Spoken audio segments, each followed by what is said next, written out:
Hi hello ವೀಕ್ಷಕರೇ, welcome to simple Bhagya kitchen. ಇವತ್ತು ನಾನು ಒಂದು ಕಪ್ ರವೆ, ಒಂದು ಕಪ್ ಕಡ್ಲೆಟ್ ಮಾಡಿಸಿ ಹೇಗೆ ಬೆಳಗಿನ ಬ್ರೇಕ್ಫಾಸ್ಟ್ ಎಲ್ಲ ಸಂಜೆ ಸ್ನ್ಯಾಕ್ಸ್ ಮಾಡೋದು ಹೇಗೆ ಅಂತ ತೋರಿಸ್ತೀನಿ. ನೋಡೋಣ ಬನ್ನಿ. ತುಂಬ ರುಚಿಕರವಾದಂಥ ಸ್ನ್ಯಾಕ್ಸು ಅಥವಾ ಬ್ರೇಕ್ಫಾಸ್ಟ್. ಈಗ ನಾನೊಂದು ಪಾತ್ರೆ ತಗೊಂಡಿದ್ದೀನಿ. ಒಂದು ಪಾತ್ರೆಗೆ ಒಂದು ಬೌಲ್ ಆಗೋವಷ್ಟು, ಈ ಬೌಲಲ್ಲಿ ಒಂದು ಬೌಲ್ ಆಗೋವಷ್ಟು ಮಾಮೂಲಿ ಉಪ್ಪಿಟ್ಟು ರವೆ, ಸಣ್ಣ ರವೆ ತಗೊಂಡಿದ್ದೀನಿ. ಆ ರವೆ ಹಾಕ್ತಾಯಿದ್ದೀನಿ ನೋಡಿ. ಚೆನ್ನಾಗಿ ನೀಟಾಗಿ ನೋಡಿಬಿಟ್ಟು ರವೆ ತಗೊಳ್ಳಿ. ಹಾಗೆ ಒಂದು ಬೌಲ್ ಆಗೋವಷ್ಟು ಕಡಲೆ ಹಿಟ್ಟು ಜರಡಿ ಹಿಡಿದು ರೆಡಿ ಮಾಡಿ ಇಟ್ಕೊಂಡಿದ್ದೆ. ಆ ಕಡಲೆ ಹಿಟ್ಟು ತಗೊಂಡಿದ್ದೀನಿ, ಅದನ್ನು ಒಂದು ಬೌಲ್ ಆಗೋವಷ್ಟು ಎರಡು ಹಾಕ್ತಾಯಿದ್ದೀನಿ ನೋಡಿ. ಇದಕ್ಕೆ ನಾನೀಗ ಸಣ್ಣದಾಗಿ ಹಚ್ಚಿಟ್ಕೊಂಡಂತ ಒಂದೆರಡು ಹಸಿಮೆಣಸಿನಕಾಯಿ ಹಾಕ್ತಾ ಇದ್ದೀನಿ. ಹಾಗೆ ಸಣ್ಣದಾಗಿ ಹಚ್ಕೊಂಡಂತ ಕರಿಬೇವು, ಸ್ವಲ್ಪ ಕರಿಬೇವು, ಒಂದು ಅರ್ಧ ಟೀ ಸ್ಪೂನ್ ಅಷ್ಟು ಜೀರಿಗೆ, ಒಂದು ಅರ್ಧ ಟೀ ಸ್ಪೂನ್ ಅಷ್ಟು ಚಿಲ್ಲಿ ಫ್ಲೇಕ್ಸು. ನಿಮ್ಮ ಮನೆಯಲ್ಲೇ ಮೆಣಸಿನ್ಕಾಯಿ ಇದ್ರೆ ಮೆಣಸಿನ್ಕಾಯಿನ ಸಣ್ಣ ಸಣ್ಣದಾಗಿ ಹಚ್ಕೊಂಡು ರೆಡಿ ಮಾಡ್ಕೋಬಹುದು, ಇಲ್ಲ ಹೊರಗಡೆ ಆದರೂ ಸಿಗುತ್ತೆ ಅಂಗಡಿಯಲ್ಲಿ. ಒಂದು ಅರ್ಧ ಟೀ ಸ್ಪೂನ್ ಅಷ್ಟು ಕಾಳುಮೆಣಸು, ಮನೆಯಲ್ಲೇ ಕುಟ್ಟಿ ಪುಡಿ ಮಾಡ್ಕೊಂಡಂತ ಕಾಳುಮೆಣಸಿನ ಪುಡಿ. ಹಾಗೆ ಸ್ವಲ್ಪ ಕೊತ್ತಂಬರಿ ಸೊಪ್ಪು, ರುಚಿಗೆ ತಕ್ಕಷ್ಟು ಉಪ್ಪು. ಇಷ್ಟು ಹಾಕಿದ್ದಾದ್ಮೇಲೆ ನೀಟಾಗಿ ಮಿಕ್ಸ್ ಮಾಡೋಣ. ನೀರು ಏನು ಹಾಕದಿಲ್ಲ, ಫಸ್ಟ್ ನೀಟಾಗಿ ಮಿಕ್ಸ್ ಮಾಡ್ಕೊಂಡು ಬರೋಣ. ನೀಟಾಗಿ ಈ ಥರ ಒಂದು ಸ್ಪೂನಲ್ಲಿ ಮಿಕ್ಸ್ ಮಾಡಿದ್ರೆ ಆಗುತ್ತೆ, ಇಲ್ಲ ಕೈಯಲ್ಲಾದ್ರೂ ಮಿಕ್ಸ್ ಮಾಡಿದ್ರೆ ಆಗುತ್ತೆ. ಮಿಕ್ಸ್ ಆಗಿದೆ ನೀಟಾಗಿ, ಎಲ್ಲ ಮಿಕ್ಸ್ ಮಾಡಿದಾಗಿದೆ. ಈಗ ನಾನು ಯಾವ ಬೌಲಲ್ಲಿ ಕಡಲೆ ಹಿಟ್ಟು ಮತ್ತು ರವೆ ತಗೊಂಡಿದ್ದೆ ಅದೇ ಬೌಲಲ್ಲಿ 4 ಬೌಲ್ ಆಗೋವಷ್ಟು ನೀರು ಹಾಕ್ತಾ ಇದ್ದೀನಿ. ಸಮ ಪ್ರಮಾಣದಲ್ಲಿ ಹಾಕ್ಬಾರ್ದು, ನೀರು ಜಾಸ್ತಿ ಹಾಕಬೇಕು. ಒಂದಕ್ಕೆ 2 ಆ ಥರ. ನಾನು ಎರಡು ಬೌಲ್ ತಗೊಂಡಿದ್ದೆ, ಹಂಗಾಗಿ 4 ಬೌಲ್ ನೀರು ಹಾಕ್ತಾ ಇದ್ದೀನಿ. ಒಂದು 4 ಬೌಲ್ ನೀರು ಹಾಕಿ ನೀಟಾಗಿ ಮಿಕ್ಸ್ ಮಾಡ್ತಾ ಇದ್ದೀನಿ ನೋಡಿ. ಈ ಥರ ಹ್ಯಾಂಡ್ ವಿಸ್ಕರ್ ಇದ್ರೆ ಅದನ್ನೆಲ್ಲ ತಗೊಂಡು ಮಿಕ್ಸ್ ಮಾಡ್ಕೊಳ್ಳಿ, ಇಲ್ಲಾಂದ್ರೆ ಒಂದು ಸ್ಪೂನ್ ಅಲ್ಲದ್ರೂ ನೀಟಾಗಿ ಮಿಕ್ಸ್ ಮಾಡಿ ರೆಡಿ ಮಾಡಿ ಇಟ್ಕೊಳ್ಳಿ. ಈ ಥರ ನೀಟಾಗಿ ಗಂಟು ಏನು ಇಲ್ದಲೇ ನೀಟಾಗಿ ಮಿಕ್ಸ್ ಮಾಡ್ಕೊಳ್ಳೋಣ. ನೀಟಾಗಿ ಮಿಕ್ಸ್ ಆಗಿರೋ ರೆಡಿ ಆಗಿದೆ ನೋಡಿ.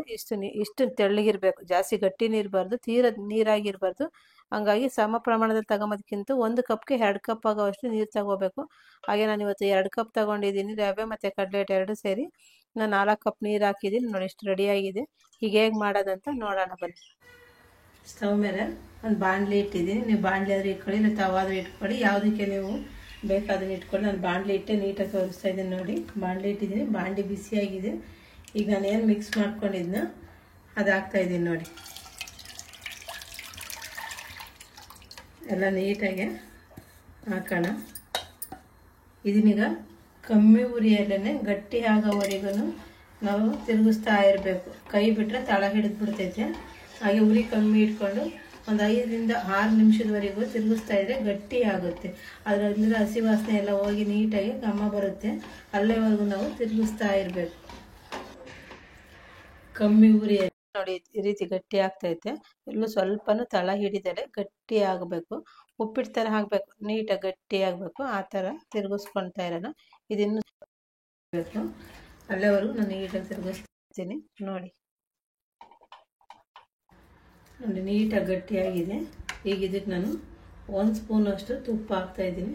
ನೀವು ಎಣ್ಣೆ ಇದ್ರೆ ಎಣ್ಣೆ ಹಾಕ್ಕೊಳ್ಳಿ, ಇಲ್ಲ ತುಪ್ಪ ಇದ್ರೆ ತುಪ್ಪನೇ ಹಾಕ್ಕೊಳ್ಳಿ. ನಂಗೆ ತುಪ್ಪ ಇತ್ತು ಹಂಗಾಗಿ ತುಪ್ಪ ಹಾಕ್ತಾಯಿದ್ದೀನಿ. ತುಪ್ಪ ಹಾಕಿದ್ಮೇಲೆ ನೀಟಾಗಿ ಮಿಕ್ಸ್ ಮಾಡೋಣ. ಸ್ಟವ್ ಆಫ್ ಮಾಡೋಣ. ಸ್ಟವ್ ಆಫ್ ಮಾಡಿ ನೀಟಾಗಿ ಮಿಕ್ಸ್ ಮಾಡೋಣ. ತುಪ್ಪ ಹಾಕಿದರೆ ಸ್ಮೂತ್ ಬರುತ್ತೆ, ಚೆನ್ನಾಗಿರುತ್ತೆ. ವಡೆ ತಿನ್ನೋದಕ್ಕೆ ತುಂಬ ಚೆನ್ನಾಗಿರುತ್ತೆ. ಹಾಗಾಗಿ ತುಪ್ಪ ಬೇಕಾದ್ರೆ ತುಪ್ಪ ಹಾಕ್ಕೊಳ್ಳಿ. ನಿಮ್ಗೆ ಇಷ್ಟ ಇಲ್ಲ ತುಪ್ಪ ಅಂದರೆ ಸ್ಕಿಪ್ ಮಾಡಿಕೊಂಡು ಎಣ್ಣೆ ಬೇಕಾದ್ರೆ ಎಣ್ಣೆ ಹಾಕ್ಕೊಳ್ಳಿ. ನೀಟಾಗಿ ಈ ರೀತಿ ಮಿಕ್ಸ್ ಮಾಡಿ ಒಂದು 10 ನಿಮಿಷ ಸ್ಟವ್ ಆಫ್ ಮಾಡಿ ತಣ್ಣಗೆ ಹಾಕ್ಬಿಡೋಣ ನೋಡಿ. ಕಂಪ್ಲೀಟಾಗಿ ತಣ್ಣಗಾಗಿದೆ ಇದು. ಇದನ್ನು ಚೆನ್ನಾಗಿ ಒಂದು ಸ್ವಲ್ಪ ಮಿದಿಯೋಣ. ಚಪಾತಿ ಹಿಟ್ಟು ಮಿದಿತೀವಲ್ಲ ಆ ಥರ. ಸ್ವಲ್ಪ ತೆಳ್ಳಗಿದ್ರೆ ನೋಡಿ, ಸ್ವಲ್ಪ ತೆಳ್ಳಗೈತೆ. ಈ ಥರ ಸ್ವಲ್ಪ ತೆಳ್ಳಗಿದ್ರೆ 1 ಸ್ಪೂನ್ ಅಷ್ಟು ಅಕ್ಕಿ ಹಿಟ್ಟು ಹಾಕ್ಕೊಳ್ಳಿ, ಕರೆಕ್ಟ್ ಆಗುತ್ತೆ. ಇಲ್ಲ ಅಂದರೆ ನಿಮ್ಗೆ ಕರೆಕ್ಟಾಗಿದ್ದರೆ ಅದನ್ನು ಸರಿ ಮಾಡ್ಕೊಳ್ಳಿ, ಏನೂ ಆಗಿರಲ್ಲ. ಅಕ್ಕಿ ಹಿಟ್ಟು ಜಾಸ್ತಿ ಹಾಕೋದ್ರಿಂದ ಅದು ಕ್ರಿಸ್ಪಿ ಜಾಸ್ತಿ ಆಗುತ್ತೆ, ಗರಿ ಗರಿ ಆಗಿಬಿಡುತ್ತೆ. ಹಂಗಾಗಿ ಸ್ವಲ್ಪ 1 ಸ್ಪೂನ್ ಅಷ್ಟು ಮಾತ್ರ ಅಕ್ಕಿ ಹಿಟ್ಟು ಹಾಕ್ಕೊಳ್ಳಿ. ಅಷ್ಟು ಹಾಕಿದ್ರೆ ಸಾಕಾಗುತ್ತೆ. ನಿಮ್ಗೆ ಯಾರಿಗಾರು ಕಡಲೆ ಹಿಟ್ಟು ಇದೆ ಮಾಡಿ ತಿನ್ನೋಕೆ ಇಷ್ಟ ಇಲ್ಲ ಅಂತ ಅಂದವರು ಅಕ್ಕಿ ಹಿಟ್ಟು ಹಾಕ್ಕೊಂಡು ಇದು ರವೆ ಜೊತೆನೇ ಮಾಡ್ಕೋಬೋದು, ಅದು ಚೆನ್ನಾಗಿರುತ್ತೆ. ಬಟ್ ಸ್ವಲ್ಪ ಕ್ರಿಸ್ಪಿ ಜಾಸ್ತಿ ಆಗುತ್ತಲ್ಲ, ಅದಕ್ಕೋಸ್ಕರ ಸ್ಮೂತ್ ಬರಲ್ಲ, ಸ್ವಲ್ಪ ಗಟ್ಟಿ ಆಗುತ್ತೆ, ಕ್ರಿಸ್ಪಿ ಆಗುತ್ತೆ. ಹಾಗಾಗಿ ಕಡಲೆ ಹಿಟ್ಟು ಮಾಡಿದ್ರೆ ತುಂಬ ಚೆನ್ನಾಗಿರುತ್ತೆ. ಕಡಲೆ ಹಿಟ್ಟು ಬೇಡ ಅನ್ನೋರು ಅಕ್ಕಿ ಹಿಟ್ಟು ಹಾಕೊಂಡಾದ್ರು ಮಾಡ್ಬೋದು. ಈಗ ನಾನು 1 ಸ್ಪೂನ್ ಅಷ್ಟು ಅಕ್ಕಿ ಹಿಟ್ಟು ಹಾಕ್ತಾಯಿದ್ದೀನಿ. ಸ್ವಲ್ಪ ತೆಳ್ಳಗಿದೆ, ಜಾಸ್ತಿ ಇಲ್ಲ, ಸ್ವಲ್ಪ 1 ಸ್ಪೂನ್ ಅಷ್ಟು ಅಕ್ಕಿ ಹಿಟ್ಟು ಹಾಕ್ತಿದ್ದೀನಿ ನೋಡಿ. ನಾನು 1 ಸ್ಪೂನ್ ಅಷ್ಟು ಅಕ್ಕಿ ಹಿಟ್ಟು ಹಾಕ್ತಿದ್ದೀನಿ. ಹಿಂಗೆ ಸುತ್ತ ಹಾಕಿ ಇಟ್ಟಾಕ್ಬಿಟ್ಟು ನೀಟಾಗಿದ್ರೆ ಮಿಕ್ಸ್ ಮಾಡ್ಕೊಂಡು ಬರೋಣ. ಆಗ ನಮಗೆ ಅದು ರೌಂಡಾಗಿ ವಡೆ ಮಾಡೋಕ್ಕೆ ಶೇಪ್ ಕರೆಕ್ಟಾಗಿ ಬರುತ್ತೆ. ನೋಡಿ ಎಷ್ಟು ನೀಟಾಗಿ ಬರ್ತಾಯಿತ್ತು. ಇವಾಗ 1 ಸ್ಪೂನ್ ಅಷ್ಟೇ ಹಾಕಿರೋದನ್ನು, ಜಾಸ್ತಿ ಏನು ಹಾಕಿಲ್ಲ. ಈ ಥರ ನೋಡಿ, ನಿಮಗೆ ರೌಂಡ್ ಶೇಪಲ್ಲೇ ಬೇಕಂದರೆ ರೌಂಡ್ ಶೇಪಲ್ಲಿ ಮಾಡ್ಕೊಳ್ಳಿ, ಇಲ್ಲ ವಡೆ ಥರ ಉದ್ದಿನ ವಡೆ ಥರನೇ ಬೇಕು ಆಕಾರವಾಗಿ ಅಂದರೆ ಈ ಥರ ಮಾಡಿ ಸೆಂಟ್ರಲ್ಲಿ ಒಂದು ತೂತು ಮಾಡಿಬಿಟ್ರೆ ನೋಡಿ ನೀಟಾಗಿ ಬಿಟ್ಕೊಳ್ಳುತ್ತೆ, ತುಂಬ ಚೆನ್ನಾಗಿರುತ್ತೆ. ಎರಡು ಸೈಡ್ ತೂತು ಮಾಡಿ ವಡೆ ಆಕಾರದಲ್ಲಿ ರೆಡಿ ಮಾಡಿಡೋಣ. ಎಲ್ಲನ ಇದೇ ಸೈಜಲ್ಲಿ, ಜಾಸ್ತಿ ದಪ್ಪ ಮಾಡೋಕ್ಕೆ ಹೋಗಬೇಡಿ, ಇಷ್ಟು ಸೈಜ್ ಇದ್ದರೆ ಸಾಕಾಗುತ್ತೆ.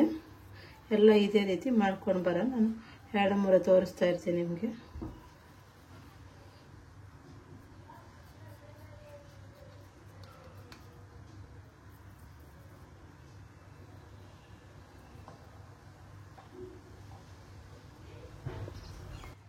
ಎಲ್ಲ ಇದೇ ರೀತಿ ಉದ್ದಿನ ವಡೆ ಥರ ರೆಡಿ ಮಾಡ್ಕೊಂಡಿದ್ದೀನಿ. ಅದೇ ರೀತಿ ಇದೆ, ನೋಡೋದಕ್ಕೆ ಉದ್ದಿನ ವಡೆ ಥರನೇ ಇದೆ. ಅದೇ ಉದ್ದಿನ ವಡೆ ಅಲ್ಲ. ಈಗ ಎಣ್ಣೆ ಕಾಯಕ್ಕೆ ಇಟ್ಟಿದ್ದೀನಿ, ಎಣ್ಣೆಗೆ ಹಾಕೋಣ ಬನ್ನಿ. ಆಲ್ರೆಡಿ ನಾನು ಎಣ್ಣೆ ಇಟ್ಟಿದ್ದೆ, ಎಣ್ಣೆ ಚೆನ್ನಾಗಿ ಕಾದಿದೆ. ಈಗ ಒಂದೊಂದೇ ಎಣ್ಣೆ ಇಡೋಣ. ಅದೆಲ್ಲ ನೀಟಾಗಿ ಕಾದಿದೆ.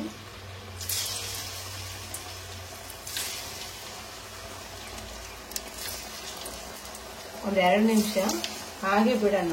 ಒಂದು ಸೈಡ್ ಒಂದು 50 ಭಾಗ ಬೇಯಬೇಕು, ಅಲ್ಲಿವರೆಗೂ ಹಾಗೆ ಬಿಡೋಣ. ಈ ಥರ ಅದು ಎಣ್ಣೆ ಎಲ್ಲ ನೀಟಾಗಿ ಉಕ್ಕದೆಲ್ಲ ಕಮ್ಮಿ ಆಗಬೇಕು, ಆಗ ಬೆಂದಿದೆ ಅಂತ ನಮಗೆ ಗೊತ್ತಾಗುತ್ತೆ. ಒಂದು 2 ನಿಮಿಷ ಹಾಗೆ ಬಿಡೋಣ. ಕಮ್ಮಿ ಉರಿಯಲ್ಲೇ, ಉರಿಯನ್ನು ಜಾಸ್ತಿ ಇಟ್ಕೋಬೇಡಿ, ಕಮ್ಮಿ ಉರಿಯಲ್ಲೇ ಬೇಯಿಸ್ಕೊಳ್ಳಿ, ತುಂಬ ಚೆನ್ನಾಗಿರುತ್ತೆ. ನೋಡಿ ಎಷ್ಟು ನೀಟಾಗಿ ಸ್ವಲ್ಪ ತಳ ಹಿಡಿದಲ್ಲೇ ಎಷ್ಟು ಚೆನ್ನಾಗಿ ವಡೆ ರೆಡಿ ಆಗಿದ್ದಾವೆ ಅಂತ. ನೋಡಿದ್ರಲ್ಲ ವೀಕ್ಷಕರೇ, ಇವತ್ತು ನಾನು ಯಾವ ರೀತಿನ ಬ್ರೇಕ್ಫಾಸ್ಟ್ ಮಾಡಿದೆ ಅಂತ. ನೀವು ಇದೇ ರೀತಿ ಒಮ್ಮೆ ಟ್ರೈ ಮಾಡಿ, ಹೇಗೆ ಬಂದಿದೆ ಅಂತ ಕಮೆಂಟ್ ಮಾಡಿ, ಲೈಕ್ ಮಾಡಿ, ಶೇರ್ ಮಾಡಿ. ಹಾಗೆ ನಮ್ಮ ಚಾನಲ್ನ ಸಬ್ಸ್ಕ್ರೈಬ್ ಮಾಡಿ, ಹಾಲ್ ಅಂತ ಸೆಲೆಕ್ಟ್ ಮಾಡಿ, ಪಕ್ಕದಲ್ಲಿರುವ ಬೆಲ್ ಐಕನ್ ಬಟನ್ನ ಕ್ಲಿಕ್ ಮಾಡಿ. ಇವತ್ತು ನಾನು ಮಾಡಿರುವಂಥ ವಡೆನ ಸಾಸ್ ಜೊತೆ ಸರ್ವ್ ಮಾಡ್ತಾ ಇದ್ದೀನಿ. ನೀವು ಚಟ್ನಿ ಜೊತೆನಾದ್ರು ಮಾಡ್ಕೊಳ್ಳಿ, ಇಲ್ಲ ಈ ಥರ ಸಾಸ್ ಜೊತೆನಾದ್ರು, ಇಲ್ಲ ಸಂಜೆ ಸ್ನ್ಯಾಕ್ಸ್ಗೆ ಟೀ ಜೊತೆ ಅದು ಮಾಡಿದ್ರು ಚೆನ್ನಾಗಿರುತ್ತೆ. ಇವತ್ತು ನಾನು ಮಾಡಿರುವಂಥ ಸ್ನ್ಯಾಕ್ಸ್ ಅಥವಾ ಬ್ರೇಕ್ಫಾಸ್ಟನ್ನು ನಾನು ಟೊಮೆಟೊ ಕೆಚಪ್ ಜೊತೆ ಸರ್ವ್ ಮಾಡಿದ್ದೀನಿ. ನೀವು ಇದೇ ರೀತಿ ಮಾಡ್ಕೊಳ್ಳಿ, ಒಮ್ಮೆ ಟ್ರೈ ಮಾಡಿ, ಹೇಗೆ ಬಂದಿದೆ ಅಂತ ಕಮೆಂಟ್ ಮಾಡಿ, ಲೈಕ್ ಮಾಡಿ, ಶೇರ್ ಮಾಡಿ, ನಮ್ಮ ಚಾನಲ್ನ ಸಬ್ಸ್ಕ್ರೈಬ್ ಮಾಡಿ. ಹಾಗೆ ಪಕ್ಕದಲ್ಲಿರೋ ಬೆಲ್ ಐಕನ್ ಬಟನ್ನ ಕ್ಲಿಕ್ ಮಾಡಿ, ಹಾಲ್ ಅಂತ ಸೆಲೆಕ್ಟ್ ಮಾಡಿ.